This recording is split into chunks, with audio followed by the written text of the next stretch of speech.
Hello, hello, hello. Guys, it's been a minute. Yes, I know it's been 3 days. I know that you miss me. I want to say again, thank you for all the supporters and subscribers to the channel.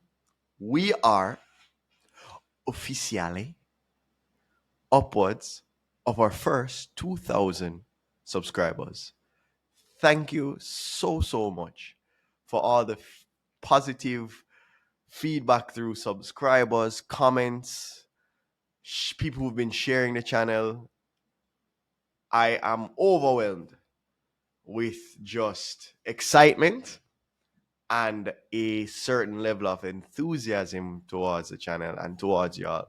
I just want to say thank God that you guys like the content, have been watching the content, and obviously the momentum from what has been generated has pleased the YouTube algorithm, thank God.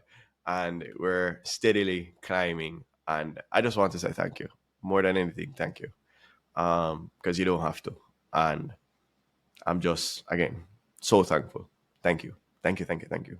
Anyhow, after getting on that, my little delay in videos have come from it's bird season in Jamaica. I am a avid bird hunter, and hence I was a little bit tired, but I have been tracking the results. I did watch the games, and now with new impetus and new fresh vigor towards the season, I get to talk about week 2 Barclays Premier League weekend results. Because, guys, remember, we have a fixture tomorrow. We do have Arsenal Crystal Palace. And I will give you a preview to that. Probably in another video, just to make sure that we split up. I don't really want you guys to lose the message in translation. So maybe in a different video. But yes, let us commence with our thought process on this here weekend. Now, a lot of people will say that, money is everything. But I'll tell you what money can't buy. Oh, money can't buy happiness. No, no, no, no, no. And as a respectful person that I am, I'm going to talk. I'm so excited to talk about this. I'm going to get to talk about, I'm going to go from the fixture today. As you guys can see, a lot of people are clowning my club during the week. A lot of Blue fans have been clowning my club in the week. Putting Enzo, Caicedo, and Lavia as your midfield three and laughing at me through the week. So I thought it was only respectful that for this podcast, I wore my black Liverpool jersey. Because we wear black in remembrance of the dead. And your club is dead. Money cannot resurrect a dead spirit. You have no club spirit, no fight, no will, just shambles, shit show. Let's start at today's fixture. West Ham 3, Chelsea 1. Now, guys, did Chelsea play horribly? No, they didn't. They didn't play horribly. But, like another team we have to speak about, they lack class, desire. Certain clubs just don't have the cojones grandes to pull themselves out of the mud. My club, we had a shit show of a season last season, but we ended on such a positive note. Because really and truly, the will that is in my club, the spirit of my club, the spirit of Stevie G, the spirit of King Kenny, John Barnes, Mo Salah, Luis Suarez, Javier Mascherano, fighters, Martin Skirtle, Dirk Kuyt, Daniel Agger, Jamie Carra, fight, spirit. Chelsea has none of that. Chelsea's it's a club that we only talk about because of Roman Abramovich and money. Without good gambling, because that's what it is, it's not really investment, because I don't see what the plan is, because you had a problem with goals and you have still a problem with goals. You seeming my money is on Jackson to score, but I mean, only him as the option is a gamble. You had the opportunity to swap with Juventus for Dusan Vlahovic for a guy that's not even at the stadium in Lukaku. What are you waiting to do to pull the trigger? You need two senior strikers. You have a problem with goals. What are you doing? Stupid. Mauricio Pochettino. And don't get me twisted. I think you guys are going to have a good season. I still have you guys mapped out in the top 6. But this project is going to be a very slow project. Enzo missing penalties? The savior? Whew. Caicedo giving away penalties. I see you, Wilsey. You Chelsea guy. Sending me videos. Madness. I mean, what is going on over at Chelsea? That keeper, I told people, that keeper, oh God, that keeper, dreadful. And one of the hardest things for a player to do is once they start poorly after a big money transfer, it's very hard for them to recover. Almost non-impossible, to be honest with you. I've never seen a big signing that didn't kick the ground running, that just went out of his way and started banging goals afterwards. Talking horrendous stats. Because giving away a penalty on your debut in a 3-1 loss is as horrendous as it can go. Make no mistake about it. But here we are with West Ham doing a number. I want people to also start putting a little bit of respect on James Ward-Prowse's name. Man, that boy can deliver some ball to the box. Crossing. Superb. Passing through them. 2 assists on the debut. 2 assists against Chelsea.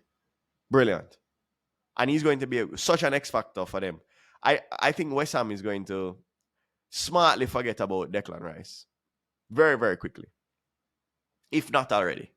Because there is a feel-good buzz. But all in all, congrats to West Ham. It's a good 3 points for them. They're going to need it. It won't be rosy every week for them. Chelsea, long way to go. And a lot of injuries. Dan James is missing. Dan James is Reece James, is gonna be because you don't have no leaders in that pitch. Enzo is a follower. Caicedo is a pirate money hungry follower, and you guys need some leaders in that pitch. And I don't know where you're gonna get it from. Ben Chilwell, that's not him. Jacko, that's not him. Mudryk, waste of money. Sterling's not a leader. You need leaders. Levi Colwill bullied by Antonio today. That's not a good look. Hugging up him. You should have cashed in. I mean, we could have made a better player out of him. But anyways, congrats to West Ham. That's the first fixture that we want to talk about. And then we have to talk about my club. My lovely Liverpool. Now, I mean, there's only one way to represent how I feel today. And it's this. The sound of love.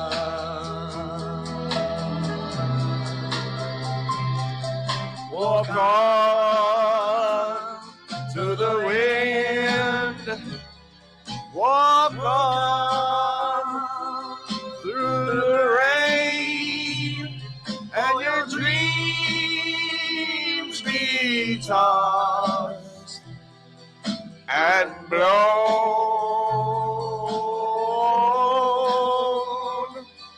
Walk on, with hope in your heart, and you'll never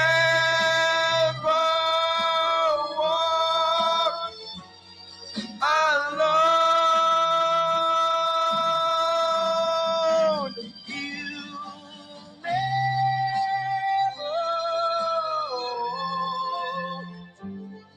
alone. Yes, people, you will never walk alone. Liverpool Football Club. First 3 points of the season. We're here, guys. But a lot to digest with the game, nevertheless. But I had to get that out because first dub of the season. And regardless of all the flaws that I think we still have, I have to celebrate because at the end of the day, it's all about the badge. It's all about the wins. It's all about our accomplishments. And may it long continue. All right, let's go dissect the game a little bit now.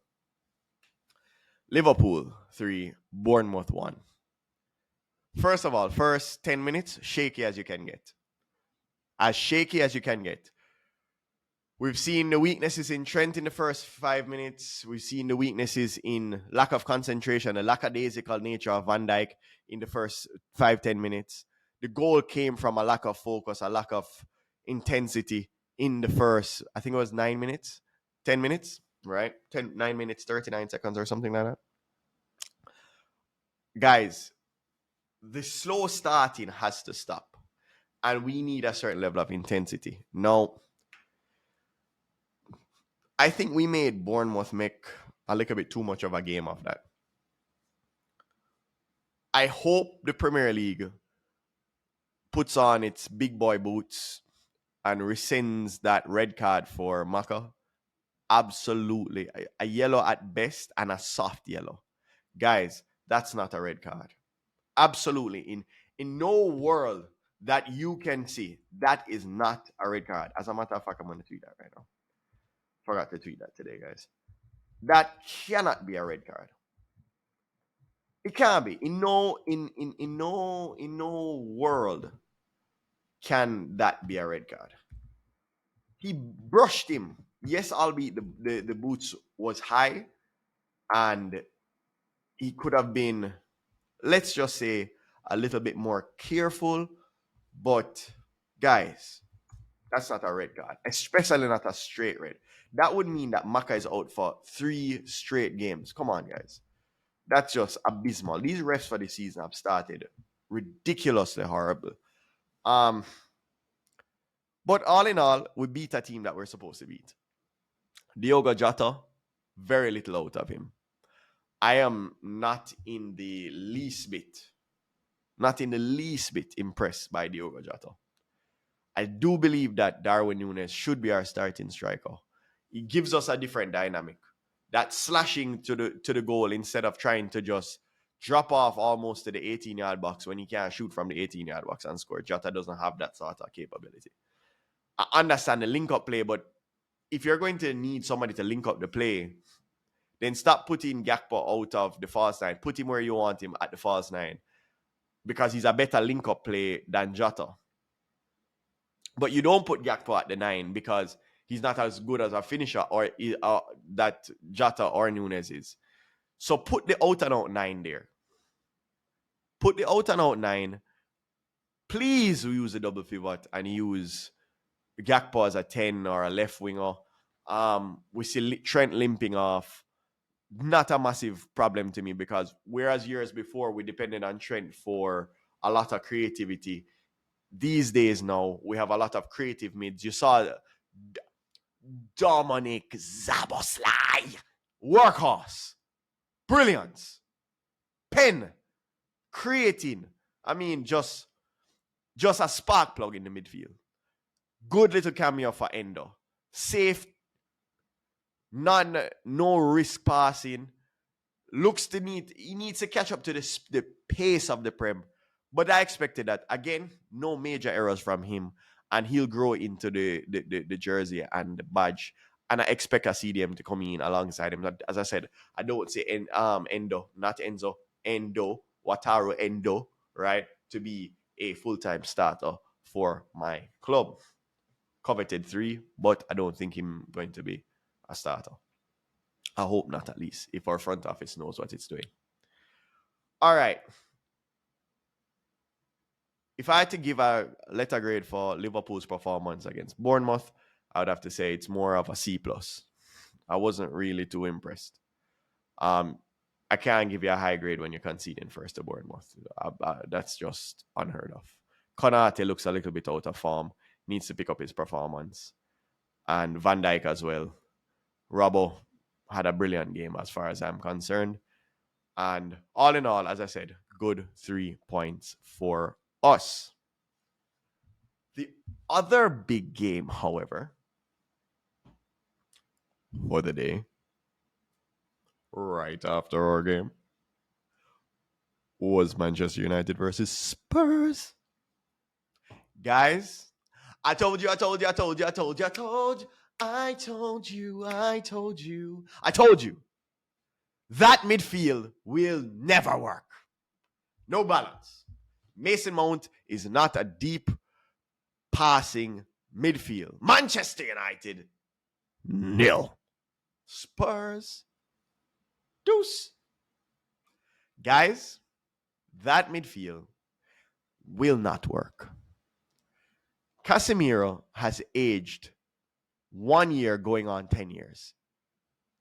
You see that drop off that you saw from Fabinho last year? You're watching it with Casemiro with your very own eyes.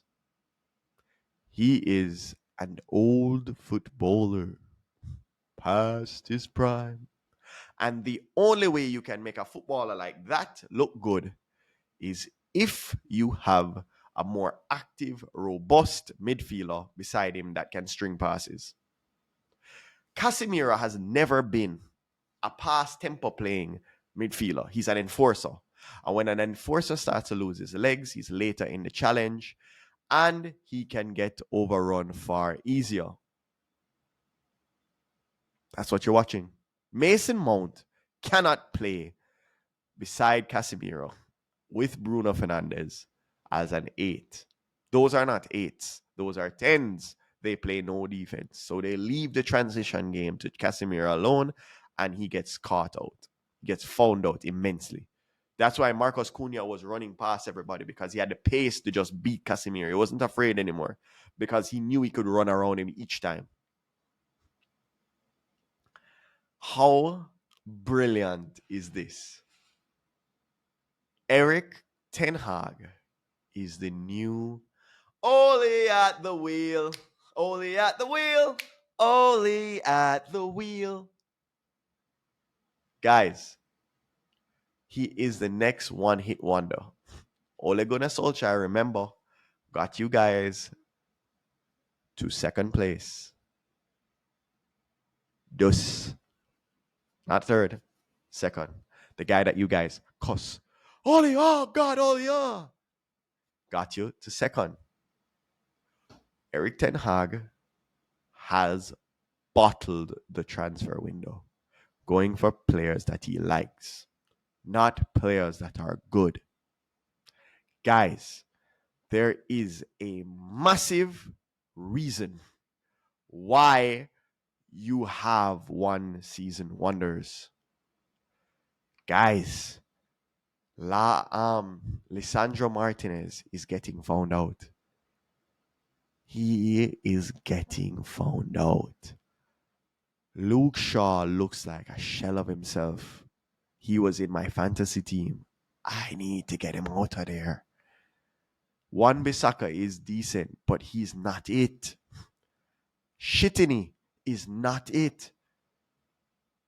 Marcus Rashford, 0 goals, 0 assists, 2 games.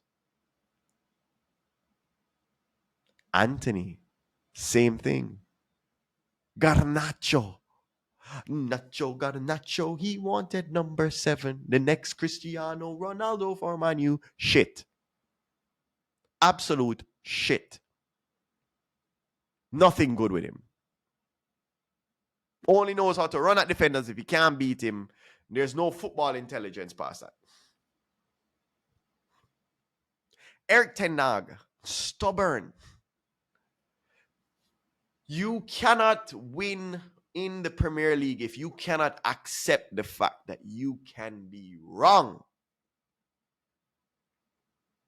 And he's wrong, and he's not changing it. The formula stays the same.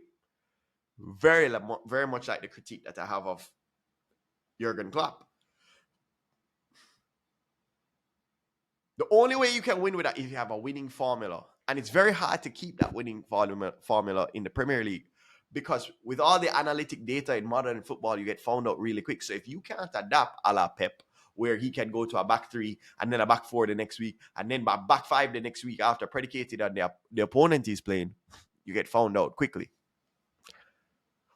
Good tacticians will last longer than good man managers. Jurgen Klopp, very good man manager, can will a team to a trophy. A good tactician, however, will tactically get you in the position to win trophies over many seasons. One is predicated on having motivation. One is predicated on having discipline and understanding. When you learn Pep's tactics to the T, he plays you because you've learned that discipline. When you play for Klopp and Ten Hag, he is counting on your ability to be hungry, your motivation. And if that lacks, if that dies down, then you are. Yes. Crazy, ain't it? Ain't it? Manu, buckle up. Because if you guys don't have a shooting star in Rasmus Højlund, trouble, D-Day. Big time. Moving on. I told you guys Newcastle would be a problem this season, right? Yes, they lost to City. 1-0. Now, I don't know where to take this from.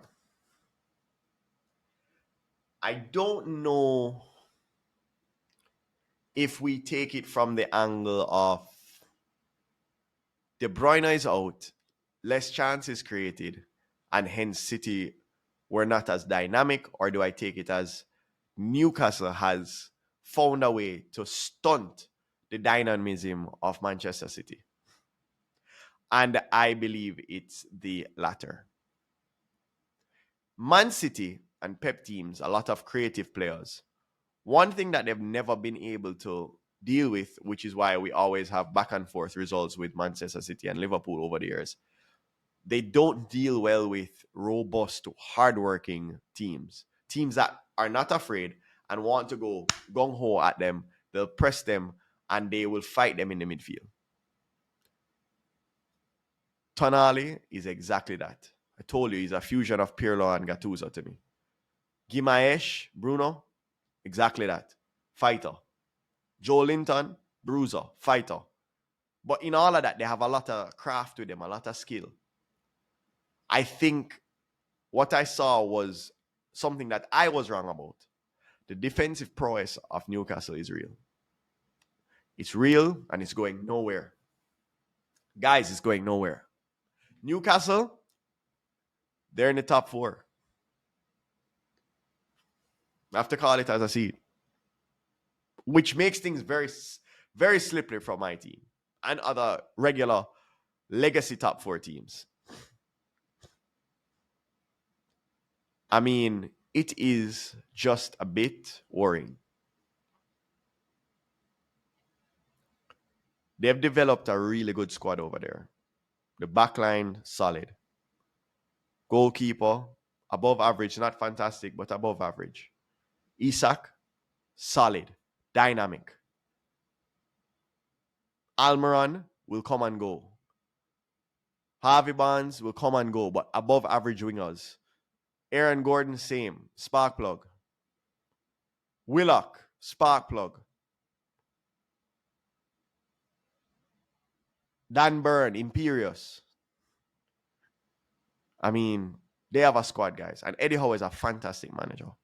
It's about time people start giving Eddie Howe like top 4, top 5 manager credentials. Pochettino is not as good as Eddie Howe. Postecoglou, not as good as Eddie Howe. Ten Hag, not as good as Eddie Howe. De Zerbi and Eddie Howe are brilliance. Absolute brilliance. So even in defeat, I'm worried about Newcastle. If I was City, I'd be worried about Newcastle too. Because you don't lose the league on 3 points. But they will be beating a lot of the little teams and accumulating a lot of points this season, bar injury. Fantastic showing from Newcastle against Man City. Man City still picking up the 3 points, as they should, first in the league. But I expect that they're going to come up on a lot of speed bumps. This injury to Kevin De Bruyne makes this season just a little bit interesting. Because this 4-month period, I expect them to drop points. And I want to see who's going to capitalize on it. Who's going to take that momentum? Who's that going to get that 6, maybe 9-point lead on City before Kevin De Bruyne comes back? And then kick on and possibly win the league. Interesting times ahead. Interesting times ahead. Other honorable mentions have to be Brighton. Again, smacking Wolves. Mitoma, brilliant. Whole team, brilliant.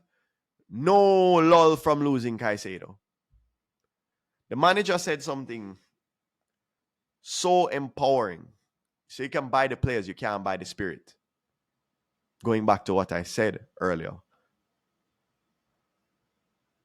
He has injected a certain thought process, certain pattern, way of thinking, culture into their club that says we're just as good as everybody else. And you can't buy that. So well done to Brighton. Well done on the kickback. Well done also to Aston Villa. Big up Leon Bailey. Local boy. Scoring. Fantastic. Notice I did not say local boy Antonio scoring because he's not a local boy. He's an Englishman. But big up Leon Bailey. Scoring in that route. Good response from Aston Villa. Good response from Unai Emery's men. Everton is going down, down, down. It's going down. Going down. Relegation battle. Good to see Nottingham Forest come through and win their game today. Means that they'll be going into the Manchester United game with a little bounce. And I believe they can pick up some points from Man U. Also, just to preview the Arsenal Crystal Palace game. Urian Timber injured. It's going to be interesting to see what the response to all of this is. Will it galvanize them? They have striker problems. Oh, Declan Rice not firing. Oh, now Urian Timber is out. Oh, how is the team going to respond? How is Crystal Palace going to respond and play off the re-signing of Olise?